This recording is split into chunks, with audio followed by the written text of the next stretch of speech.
是吧？大家都可以去。那个我刚才跟戴老师的王丽丽都说过，他们也会带着小宝宝去。好，这个安等吗？Today we have guest speaker that's Krim. That's was a graduate from Georgia Tech. He was also director of WCF for a while, and he is a man of many talents. So I wanted to have him speak for us today. Let's welcome. Well, thanks, Jason. At first I thought maybe y'all were speaking in tongues. Ni hao ma.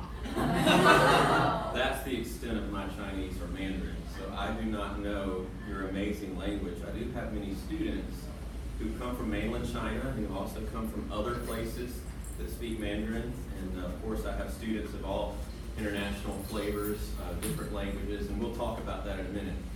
Jason had asked me to come share with you my testimony, and we would be here for hours and days if I could share everything that God has done in my life. And I imagine the same would be for any of you, that if you shared how God has directed your path, it would take a while to cover everything. So we're going to do the abridged version, and I'm also going to make sure not to focus on me.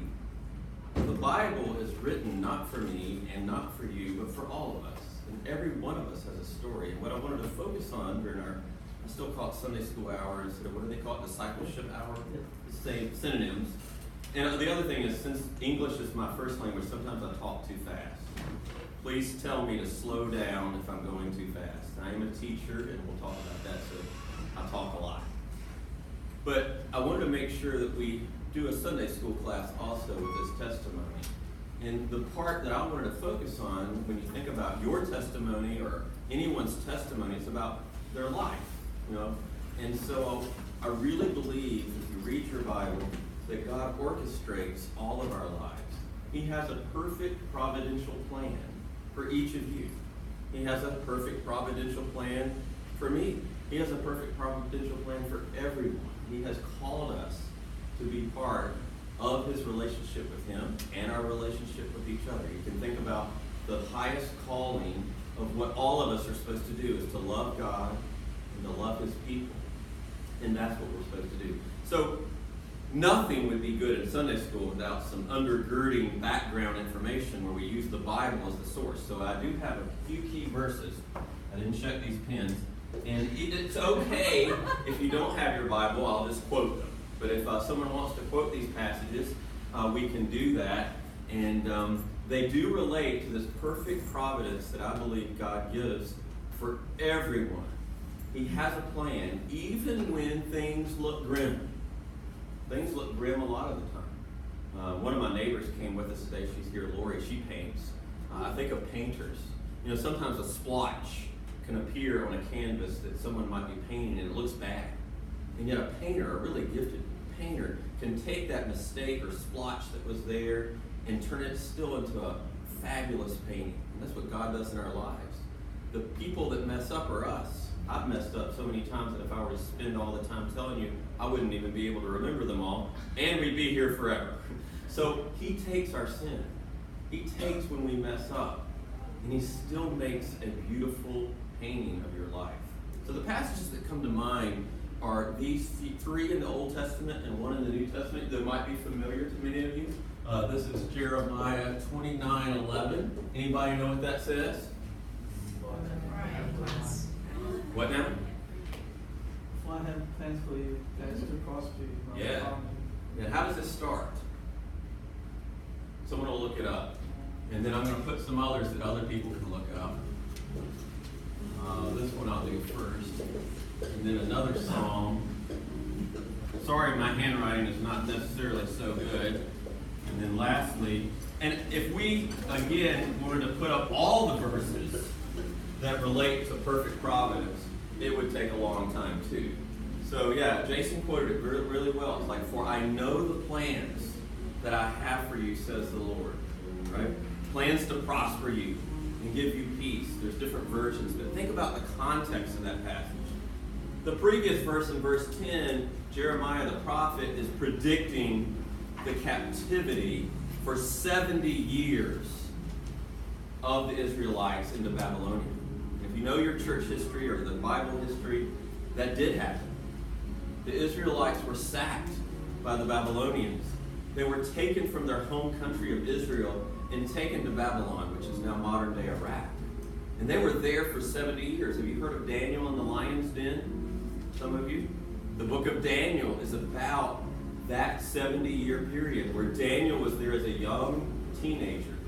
And he stayed with God. He had a perfect providential plan. And God used Daniel to be there for 70 years. And then they started going back to Jerusalem and to rebuild the temple. So what's the point of that passage is that sometimes God chastises us. In that case, it was some punishment for all of Israel.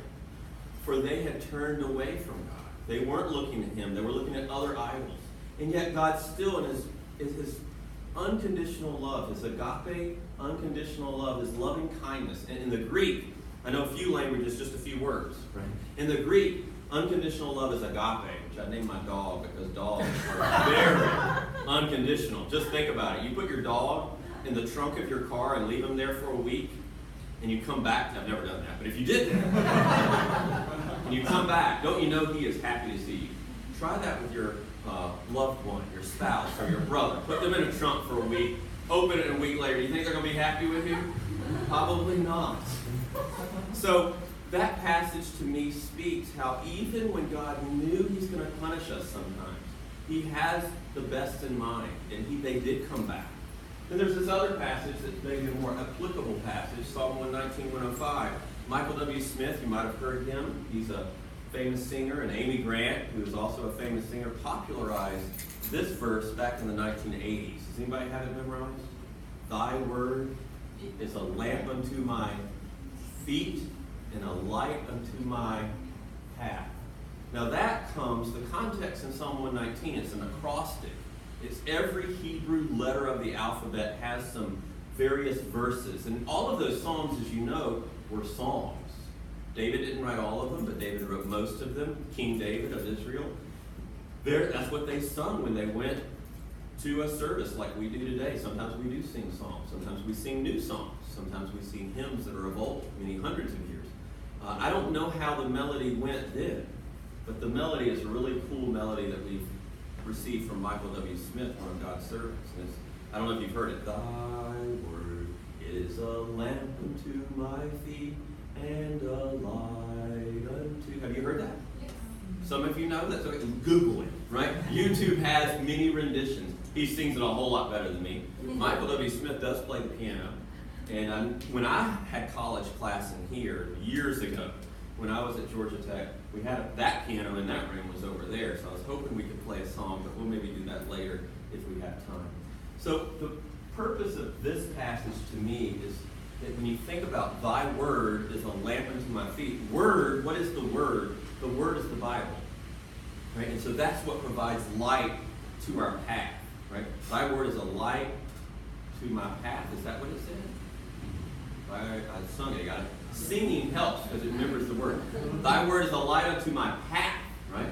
And a lamp to my feet. So the path, if you think about walking down a path, is not way into the future. When you have thy word, the Bible is for your path. It's a little bit in front of you. And a lamp to your feet, that's right in front of you. But it also means that you're walking. You're on a path. You're moving. So that verse to me is very applied. It's all about if we're going to do what God's providential plan is for our life, we need to be in motion. And we need to, when we're in motion, read his word and memorize portions of it as much as we can and have it be used in our lives. So that's what this passage is. This one I really like too, and we could go through many of them. Psalm 37:4 says, delight in the Lord, and he will give you the desires of your heart. We do not, I do not, none of us deserve life. None of us deserve anything that God gives us. And yet, if we share with him when we pray, and we ask what we would like, as Jesus said, ask anything that you want, and don't you know that your Father loves you more than the sparrow.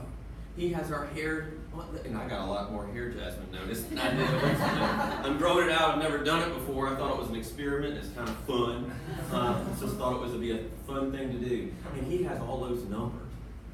He knows everything about us, and he takes care of us. So this 37:4 passage is, delight in the Lord, and he will give you the desires of your heart. I'm 46, and over my life, I've had various desires, and I've prayed about them. And sometimes they happen more immediately than other times, and sometimes it takes years or even decades to accomplish. And then, of course, this Romans 8:28 passage is very familiar to many people. But what does it say? All things. We get the word, it comes from the Greek word pan, where you might think of pantheism or anything except. So pan means every single thing. So all things work together for. Oh, Jasmine's going to read it. Good. Say it loud. All things work together for the benefit or the good of who is called by God and according to his purpose. Now that's the love version. Lance's an authorized version. Who has like an authorized version that can read that aloud? Authorized means like NIV, NASB, any ESV, Lance's unauthorized version. Love is totally a different version. So Jasmine, go ahead. And we know that in all things God works for the good of those who love him, who have been called according to his purpose. Thank you. So you can see there's different words there, but it's the same meaning. God has called and wants everyone to come to know him. So if you don't know him, I don't know your personal situation at all, because I only know about 3 people in this room. And Jason, of course, I know, and he's in seminary and finishing up, and has been there a while. I know that he was called by God, not just to go to seminary, but I have seen him while he was at Georgia State. This was like more than 10 years ago.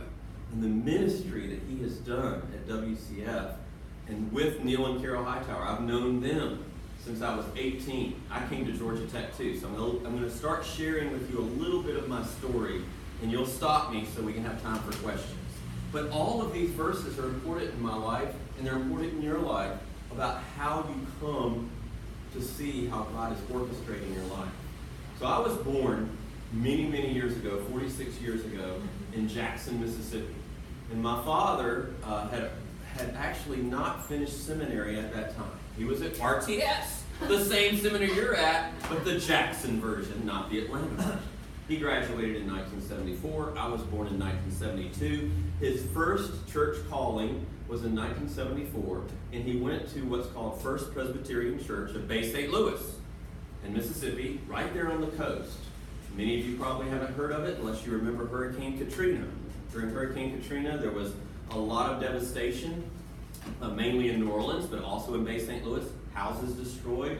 And I'm very thankful that this church, you might remember Jeff Myers, who was the college director, pastor, whatever his title was for, I don't know how long, 7 or 8 years or maybe longer. He and I, along with maybe 10 or so Georgia Tech students, took the North Avenue bus down to that same church, First Presbyterian Church, Bay St. Louis, right after Katrina hit, maybe a few months afterwards.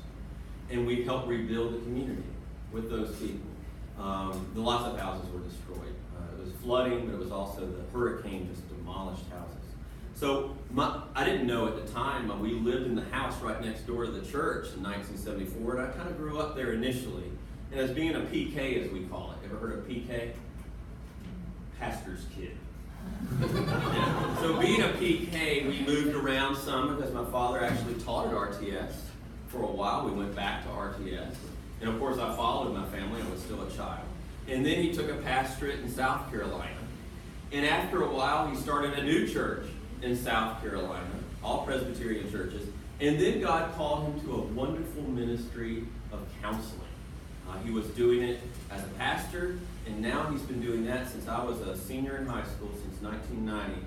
So I can't do the math too fast, and I feel old when I say this. I think that's 29 years. Is that right? Yeah, professor. Scary. Yeah, professor. I know. So what happened was, I was just with my family, studying the Bible because my father was a pastor and encouraging me. I have wonderful parents. So I'd love to introduce you to them when they visit from South Carolina sometime.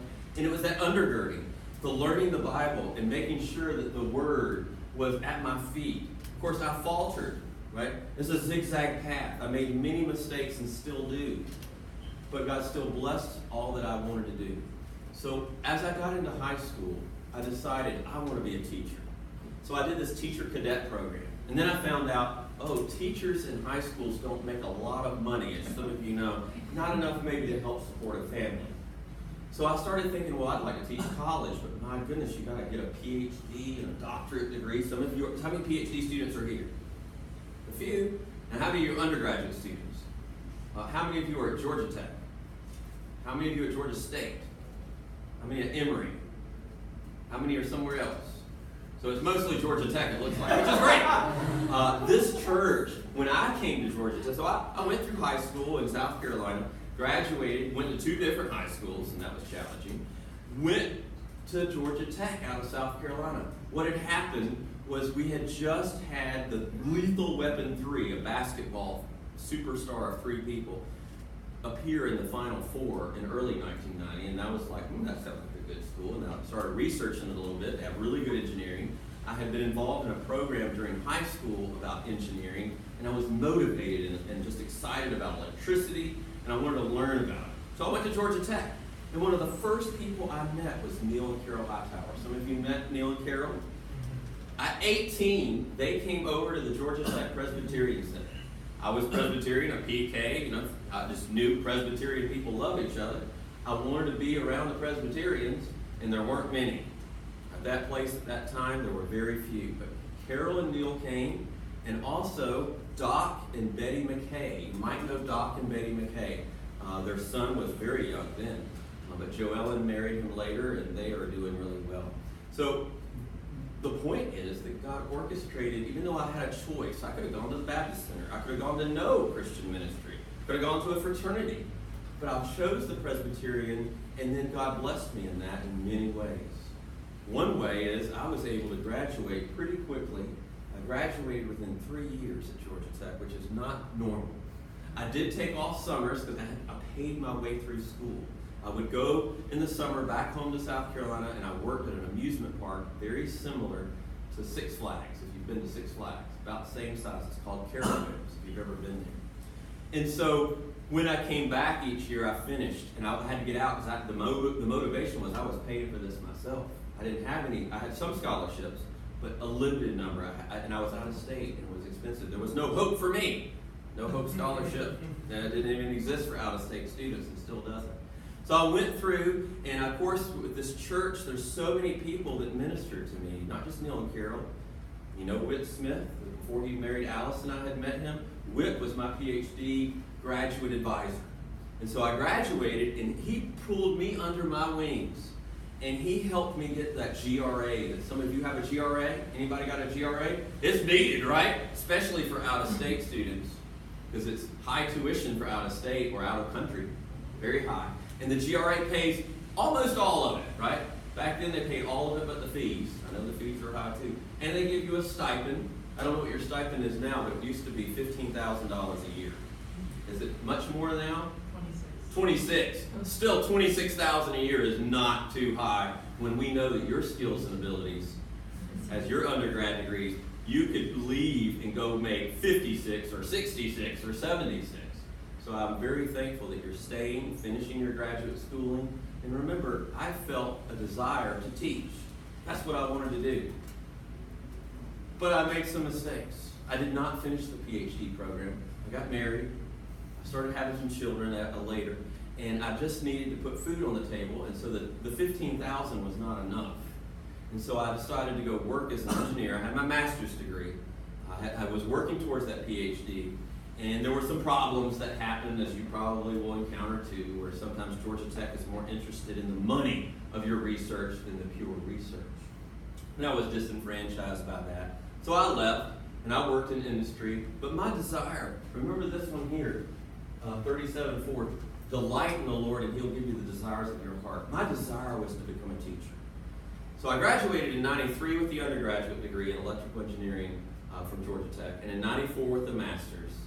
And in '95, in the March of '95, I quit the PhD program, and I went to work for a company that was doing Apple-type computer products. And I had loved Apple computers for a long time, still do. If you come to my house, which I hear we were trying to plan a time that you can come to my house, I have like a mini museum, M-I-N-I, small museum of all my Macintosh computers I've had over the years. And it's about 6 or 7. Coming originally with the 1984 Macintosh, I have one of the original ones that my father purchased when I was in high school, and I used it for writing my essay to get into Georgia Tech.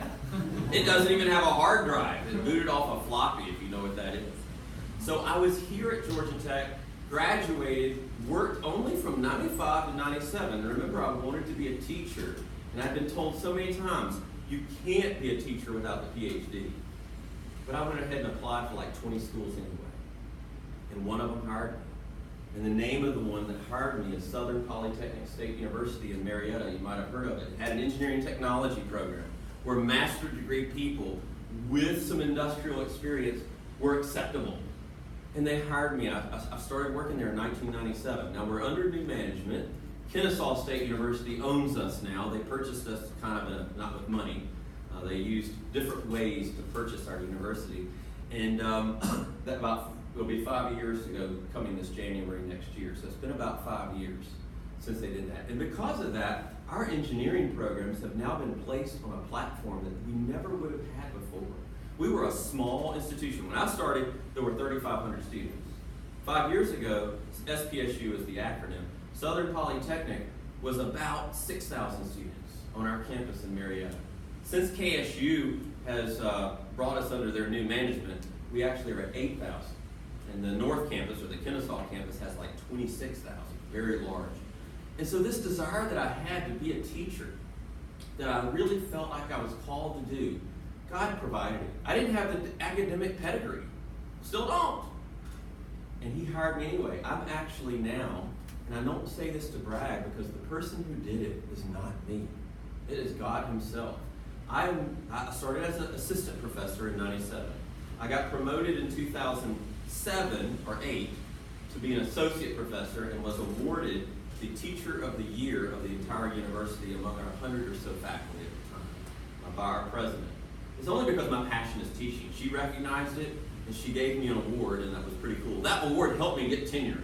So I got tenure, and in 2000, I guess I got the dates wrong. It's actually 5 years from '97 that I became associate professor. It was 2008 that she gave me that award that allowed me to be known enough in the university community to become a full professor. So some of you are aware of these little processes. Assistant professor, associate professor, then I became full professor in 2008. And I don't have the doctorate degree like almost all of my colleagues. There are a few exceptions like me that God has provided for. And then I was asked in 2009 to help start a new academic program for SPSU with electrical engineering. So I mentioned to you, we had engineering technology, but we did not have engineering. And we started engineering in 2009 with 3 students.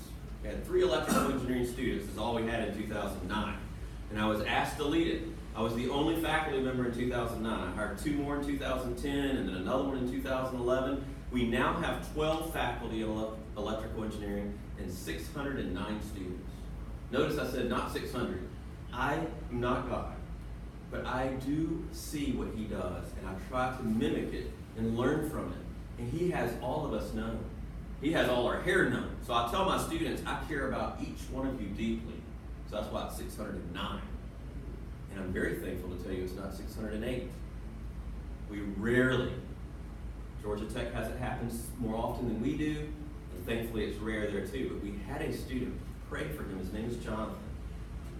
He tried to commit suicide just before spring break a few weeks ago. That would have made it 608. He was unsuccessful, and I have been working with him, and others have been working with him, and we want the best for him.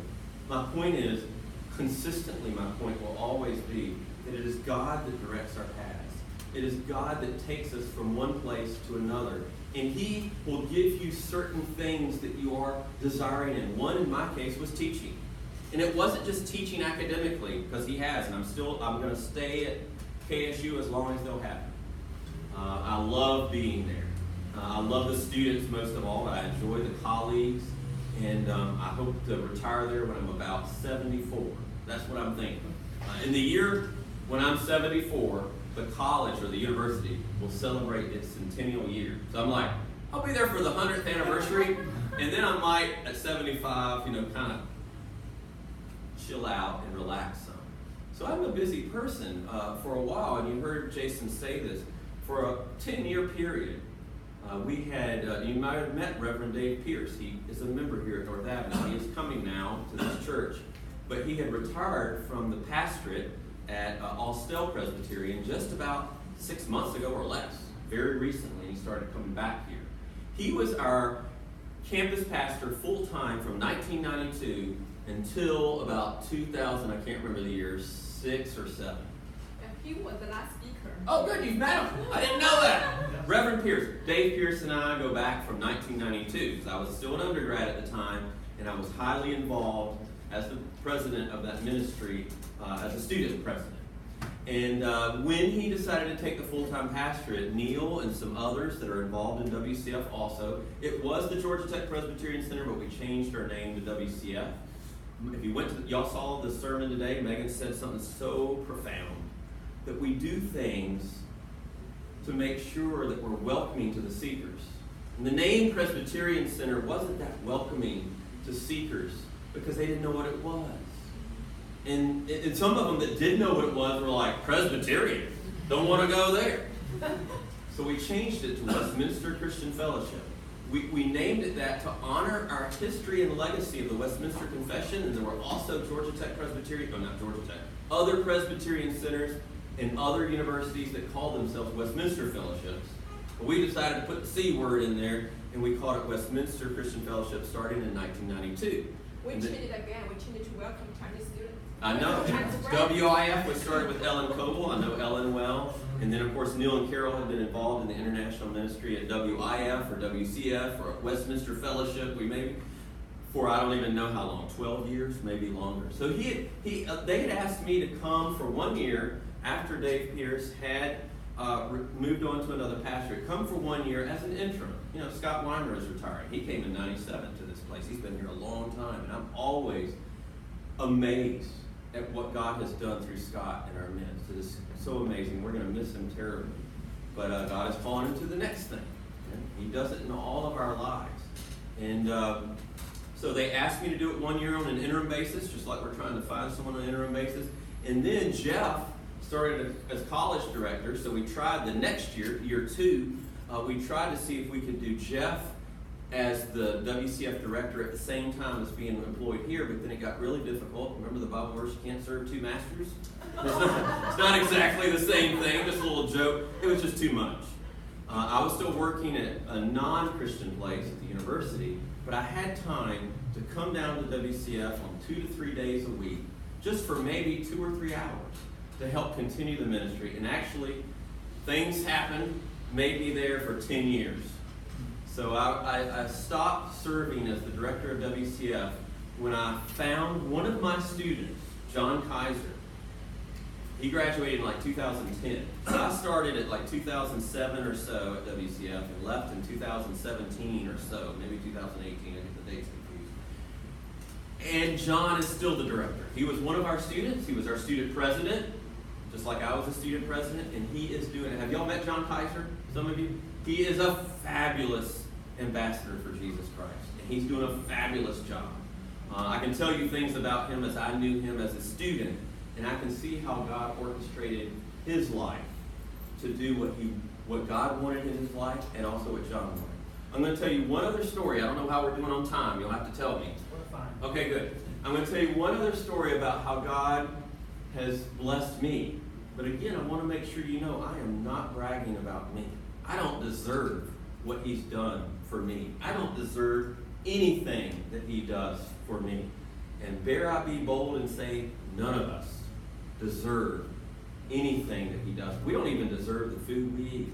We don't even deserve where we live. But in 2008, my desire, not in teaching, I've got lots of desires. Some of you know I play the piano. I'm passionate about the piano. I didn't tell you, after I graduated from college, I needed a piano.